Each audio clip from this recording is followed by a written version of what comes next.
Alright, so we're going to be going over the Postural Restoration Institute exercise, the 90-90 hip lift with hip shift. So we'll go through it step by step and we'll give you some keys, some key points to remember, some cues that you might want to think about. So first things first, we get into this position, which is the 90-90. So hips are at 90 degrees and knees are at 90 degrees. So that's step one. It says lie on your back with your feet flat on the wall with your hips and knees at a 90-degree angle. Nice and simple. Step two is place a 4 to 6 inch ball between your knees. So anything that's roughly 4 to 6 inches is going to work. A towel that's rolled up works. Even a foam roller can work. So anything that's roughly this size is going to work for between the knees. Okay. It's also really important to have some head support. So towels for the head, a pillow, neck, underneath the neck, anything like that will work. Just make sure that you feel like your head is fully at rest and supported, and you don't feel like you have strain through the back of your neck to hold yourself up, but you're nice and relaxed.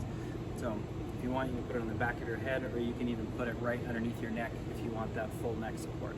So it's up to you as an individual. So step three is kind of our key first one. So this is where we want to integrate exhalation with a little bit of pelvic tilt, okay?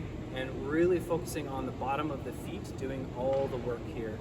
So we're really trying to put minimal effort into this pelvic tilt. We're not trying to tilt our pelvis. We're going to use the bottoms of our feet to really help just pull that pelvis back to a posterior tilt, and we're going to link that with exhalation.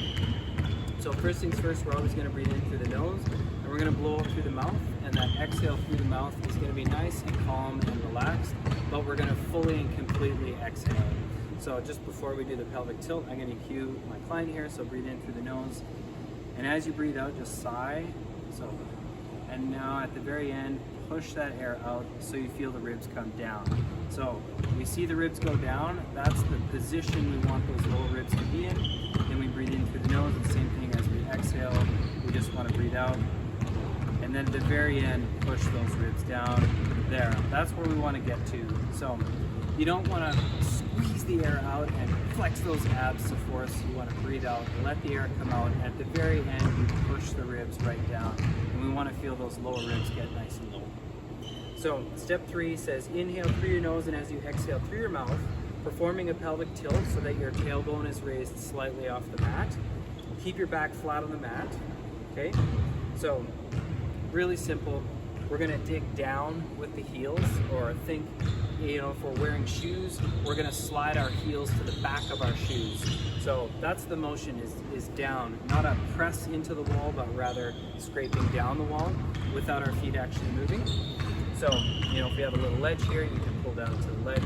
So as you exhale, so breathe in through the nose, blow through the mouth, you're gonna dig down with the heels just to lift the pelvis just a tiny bit. That's it. And we're gonna pause there, okay?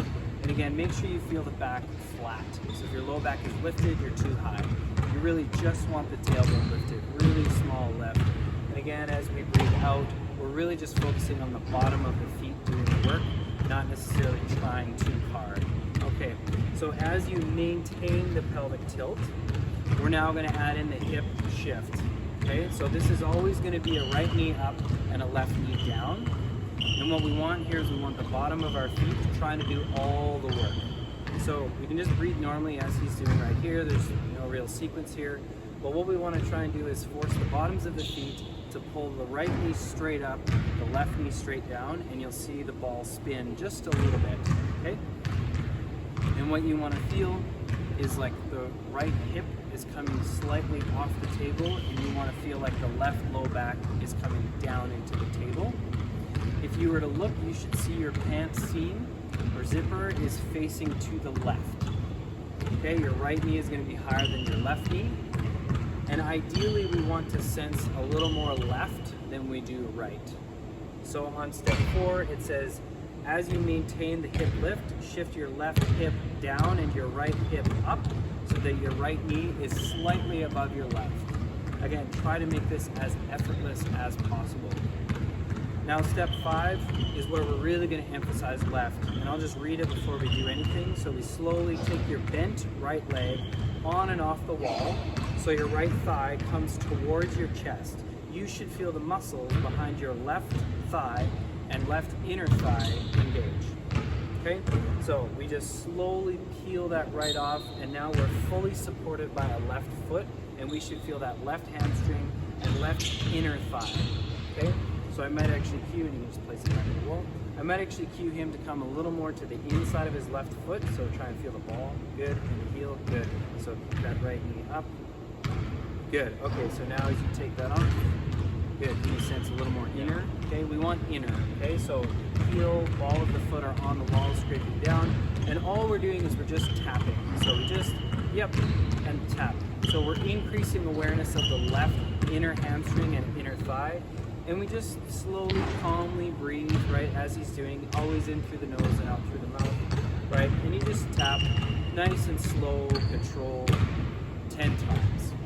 Okay, after he's done 10, you can relax everything completely. And if you can't get to 10, like if your left hamstring fatigues before you get to 10, fine, you stop. Stop wherever you need to. You rest, and you would go through the whole thing again. So we would breathe in through the nose, blow out through the mouth. As the ribs come down, dig down with your heels to just lift that tailbone. Then we're going to shift again for you. Make sure you get a good sense of your, yes, there you go. So inner, once you got that sense of this and this, feel rotated. Now we start to take the right on and off the wall and just tap. Yep. And we just go 10, breathing in through the nose, nice and easy, blow out through the mouth, keeping those lower ribs down. The main sense you want to have here is the inner hamstring and inner thigh, and how you're going to get that is with your left heel and left ball of the foot doing the work to dig down the wall. Okay, after his second group of 10, he can relax again, and we'd want to do that one more time. So it'd be 3 sets of 10 repetitions on and off the wall. Really important to go slowly through these steps. Make sure you're really aware of each step as you go along. Don't rush it. Nice, slow, easy breathing, calm breathing as you go through. And sometimes less is more with these exercises. So small movements, slow movements will often serve you a lot better. And we wouldn't want to do this with the left knee going up and the right knee going down.